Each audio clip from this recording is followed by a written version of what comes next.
Delhi paper leak બાદ હવે ગુજરાતમાં પણ પેપર લીકને લઈને સૌથી મોટો વિવાદ શરૂ થઈ ગયો છે। ગુજરાતના શિક્ષણ મંત્રી રીવાબા જાડેજાને 48 કલાકનું અલ્ટિમેટમ આપવામાં આવ્યું છે, નહીંતર બ્રિજરાજ સોલંકી કરશે સૌથી મોટું આંદોલન। મિત્રો, દેશભરમાં થોડા દિવસો પહેલા નીટનું પેપર લીક થવાની ઘટના બની હતી અને દિલ્હીના જંતર મંતર પર 36 દિવસ સુધી લાંબુ આંદોલન ચાલ્યું હતું। આ યુવા આંદોલન અને વિદ્યાર્થીઓના ભારે રોષ આગળ આખરે કેન્દ્ર સરકારને ઝૂકવું પડ્યું હતું અને કેન્દ્રીય શિક્ષણ મંત્રી ધર્મેન્દ્ર પ્રધાનને રાજીનામું આપવું પડ્યું હતું। વડાપ્રધાન નરેન્દ્ર મોદી દ્વારા ભવિષ્યમાં ક્યારેય પેપર લીક ન થાય તેવી મજબૂત સિસ્ટમ વિકસાવવાની બાહેધરી હવે ગુજરાતના જામનગર ખાતે આવેલી આયુર્વેદિક યુનિવર્સિટીમાં બીએમસીનું પેપર ફરી એકવાર લીક થઈ જવાથી સૌથી મોટી ઘટના સામે આવી છે। આ ગંભીર મામલે કેટલાક ન્યૂઝના અહેવાલો મુજબ ગુજરાતમાં પેપર ફૂટવાની આ તાજી ઘટના બાદ રાજકીય માહોલ ભારે ગરમાઈ ગયો છે। વિપક્ષી નેતાઓ દ્વારા સરકાર સામે સણસણતા સવાલો ઉઠાવવામાં આવી રહ્યા છે। ત્યારે આમ આદમી પાર્ટીના નેતા બ્રિજરાજ સોલંકીએ ગુજરાતના શિક્ષણ મંત્રી રીવાબા જાડેજા પર આકરા પ્રહારો કર્યા છે અને આગામી 48 કલાકની અંદર તેમના રાજીનામાની માંગણી કરી દીધી છે।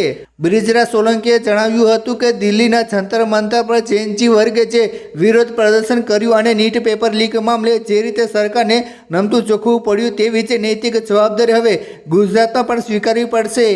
ગુજરાતની અંદર આ કોઈ પહેલો બનાવ નથી, પરંતુ અગાઉ પણ વિવિધ વિભાગો અને ભરતી બોર્ડમાં 34 કરતાં પણ વધારે પેપર લીક થઈ ચૂક્યા છે। આ તમામ પેપર લીક અને ભ્રષ્ટ વ્યવસ્થાના કારણે ગુજરાતના અનેક નિર્દોષ યુવાનો અને વિદ્યાર્થીઓ હતાશ થઈને આત્મહત્યા જેવા પગલાં પણ ભર્યા છે, પરંતુ આજ દિન સુધી સરકારે કોઈપણ મુખ્ય અપરાધી કે આરોપીને જેલના સળિયા પાછળ નાખ્યા નથી। દિલ્હીના આંદોલન અને કેન્દ્રીય શિક્ષણ મંત્રી ધર્મેન્દ્ર પ્રધાનના રાજીનામાનો ઉલ્લેખ કરતા બ્રિજરાજ સોલંકીએ ગુજરાત સરકારના શિક્ષણ મંત્રી તરીકે ફરજ બજાવતા શ્રીમતી રીવાબા જાડેજાને વિનંતી કરી છે કે તેમણે પણ ગુજરાતની શિક્ષણ વ્યવસ્થા સુધારવાની જવાબદારી સ્વીકારીને પોતાના પદ પરથી રાજીનામું આપી દેવું જોઈએ।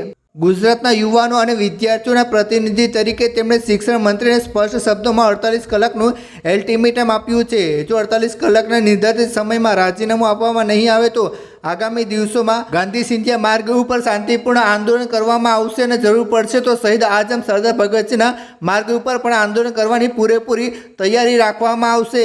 આ પ્રકારના ઉગ્ર નિવેદનોને જામનગર યુનિવર્સિટીમાં પેપર ફૂટવાની ઘટનાને કારણે સમગ્ર ગુજરાતના રાજકારણમાં ભારે ચકચાર મચી જવા પામી છે। અગાઉ ગાંધીનગરમાં યોજાનાર વિરોધ પ્રદર્શન પહેલા પણ આમ આદમી પાર્ટી નેતાઓની પોલીસ દ્વારા અટકાયત કરવામાં આવી હતી, છતાં પેપર ફૂટવાની ઘટનાઓએ સરકારની કામગીરી સામે ફરીથી મોટા સવાલો ખડા કરી દીધા છે અને આગામી સમયમાં વિવાદ વધુ ઉગ્ર બને તેવું સ્પષ્ટ દેખાઈ રહ્યું છે।